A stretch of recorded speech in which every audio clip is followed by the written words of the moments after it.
Hi everyone. I see this drawing done so much and it had always been like a huge mystery to me and I just could never figure out how people were doing it, and it just looked so cool and I just couldn't understand. So today I'm going to break it down for you all. Now, the easiest thing is to draw across with wiggly lines. And then draw a line going straight down the middle. And then instead of drawing one across the middle, you're going to draw one on a slight diagonal, just like that. And then you will draw another one in the opposite diagonal direction. So overall, you're going to have an even amount of lines. You need to make sure that there's an even amount for this to work the way that it does. Once you've done that, just choose any of those lines and start drawing some loops.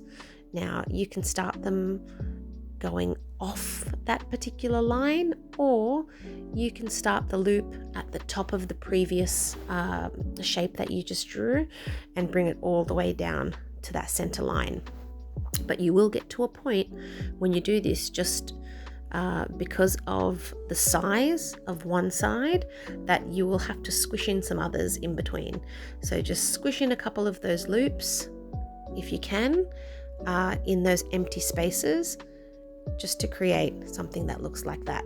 Now, once you've done that, on the opposite side in the next shape, you're going to draw loops in the other direction so that it almost looks like you've got like a leaf, or you have some kind of petals coming off a stem. That's the illusion that it's going to give in the end, and that's what you want to try to stick to. So you choose a pair of lines, or you just choose one line and then draw your loops, fill in the gaps with some other loops, and then in the next section do exactly the opposite. So basically mirror the shape. So just like so, drawing the loops, now we're drawing them to the left, and then in the next shape we'll be doing it towards the right.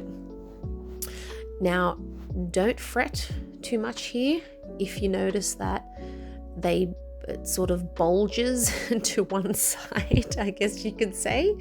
But what you can do is just fill in the little gaps, just like what I did there, with some smaller loops, and then just go on in the same direction, adding some more loops to fill in those gaps.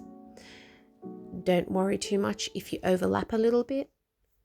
It will all work out in the end once you complete the last step. Now we're just going to go around. I'll speed up this video a little for you so that you can catch up and see what's going to happen in the next step.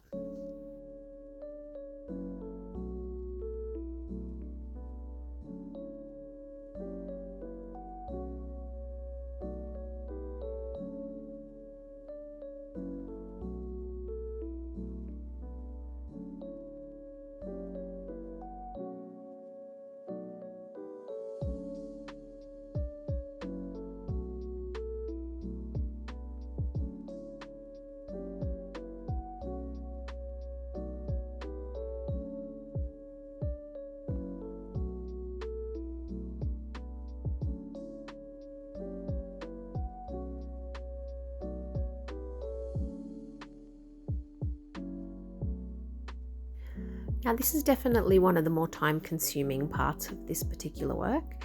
So you'll be going in and filling in all of that background with a solid color. I've chosen to do black. I think it looks quite nice with a black background.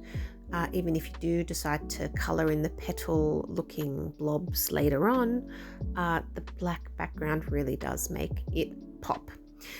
So just go ahead. I've chosen to use a thicker marker here just to fill in the bulk of it, and then I'm going to go over with my fine line and just really crisp up those edges later on.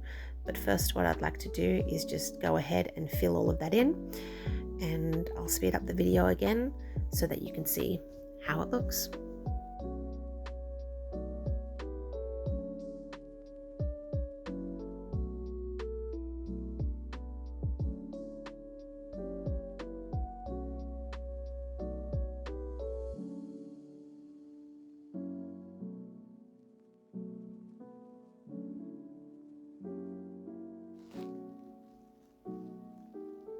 Okay, so now that we've done the most of that, I'm going to go ahead now and just do some light strokes in the smallest parts of these, what I can call, I suppose, petals now, just to resemble maybe the pollen or some little strands to add a little bit of texture to the work.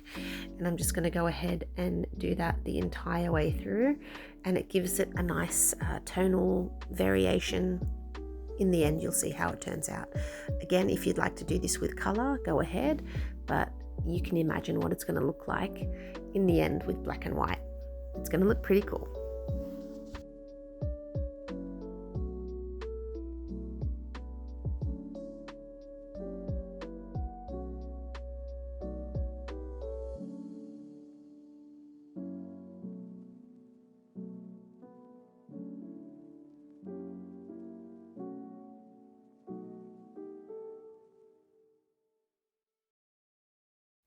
And there it is. How do you like it? Give it a try. Let me know how you go. See you later.